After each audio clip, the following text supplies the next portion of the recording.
রাস্তায় বাম নেতাকে পিটিয়ে বহিষ্কার, তৃণমূল নেত্রী বেবি কোলেকে বহিষ্কার করা হলো। তীব্র সমালোচনার মুখে বেবি কোলেকে শাস্তি। সুব্রত বক্সির নির্দেশে দল থেকে বহিষ্কারের কথা জানান তৃণমূলের রাজ্য সহ সভাপতি জয়প্রকাশ মজুমদার।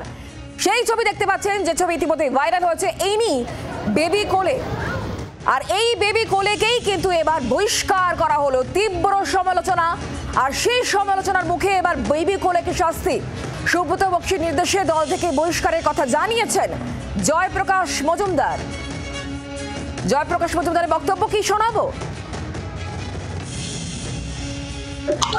বামপন্থী নেতা, বয়স্ক বামপন্থী নেতাকে একজন মহিলা, দুর্ভাগ্যজনক ভাবে তিনি আমাদের পার্টির সদস্য বলে পরিচিত, সেই বেবি কোলে তাকে অসামাজিক এবং অশালীন ভাবে তার সঙ্গে ব্যবহার করেন। তাকে শোকজ করা হয়েছিল। আমাদের দলের অনুশাসন খুবই কঠোর। মমতা বন্দ্যোপাধ্যায়ের জিরো টলারেন্স। এই দলের কোন সদস্য কোনো অসামাজিক বা অশালীন বা হিংসাত্মক ভূমিকা নিতে পারবে না।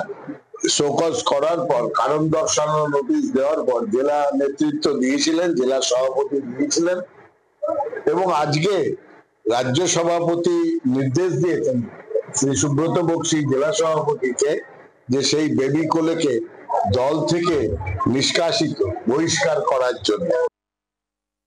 জয়প্রকাশ মজুমদারের বক্তব্য শুনলেন। দল তৃণমূল কংগ্রেস জিরো টলারেন্স নীতি, কোন রকম কিছু বরদাস্ত করা হবে না। যেখানে অন্যায় দেখা হবে সেক্ষেত্রে কিন্তু জিরো টলারেন্স নীতিতেই তৃণমূল কংগ্রেস চলে, এবং সে কারণে বেবি কোলের বিরুদ্ধে ব্যবস্থার কথা তিনি জানাচ্ছেন।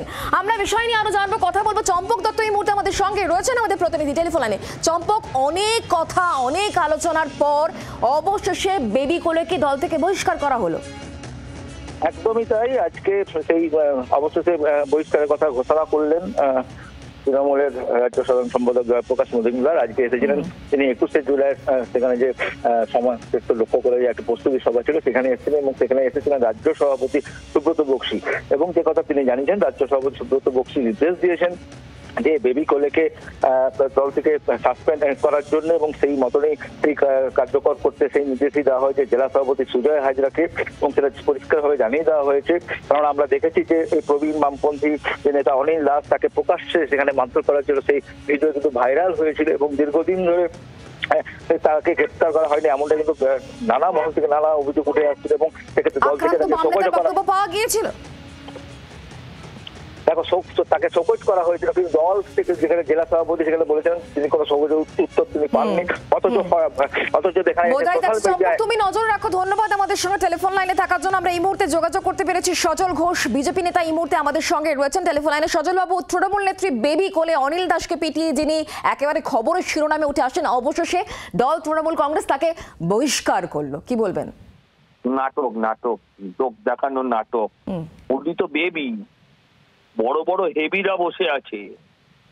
হ্যাঁ, এখনো অনুব্রতর এক গাছা চুলও ছিঁড়ে আনতে পারিনি। হ্যাঁ, যে বেবি কোলে যদি আজকে আওয়াজ তোলে যে আমি তো একটা লোককে গায়ে হাত দিয়েছি, আর যে নারীত্বের প্রতি, মাতৃত্বের প্রতি, মা বোনের সম্মানের প্রতি, মা মাটি মানুষ, এই মায়ের সম্মানের প্রতি, হ্যাঁ, যে মায়ের সম্মানকে মাটিতে মিশিয়ে দিয়েছে পুলিশের, যে পুলিশের মাথা হচ্ছে মমতা ব্যানার্জি, আর কি ব্যবস্থা হয়েছে? আসলে বেবি কোলে হচ্ছে একটা ছোট উকুন। তৃণমূল দলে অনেক বড় বড় শকুন বসে আছে, তাদের কিচ্ছু করতে পারছে না। এটা লোক দেখানো, এটা গট আপ ম্যাচ। মানুষকে এরা ভাবে যে মানুষ বোধহয় ঘাসে মুখ দিয়ে চলে, মানুষ পাঁঠা নয়, মানুষ গাধা নয়। তৃণমূল কংগ্রেস বলছে অন্যায়ের ক্ষেত্রে জিরো টলারেন্সে চলে দল তৃণমূল কংগ্রেস।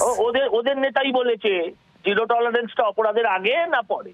আমি বলিনি, কল্যাণ, অনেক পুরনো নেতা কল্যাণ বাবু তিনি বলেছেন হ্যাঁ, যে জিরো টলারেন্সটা আগে না জিরো টলারেন্সটা পরে।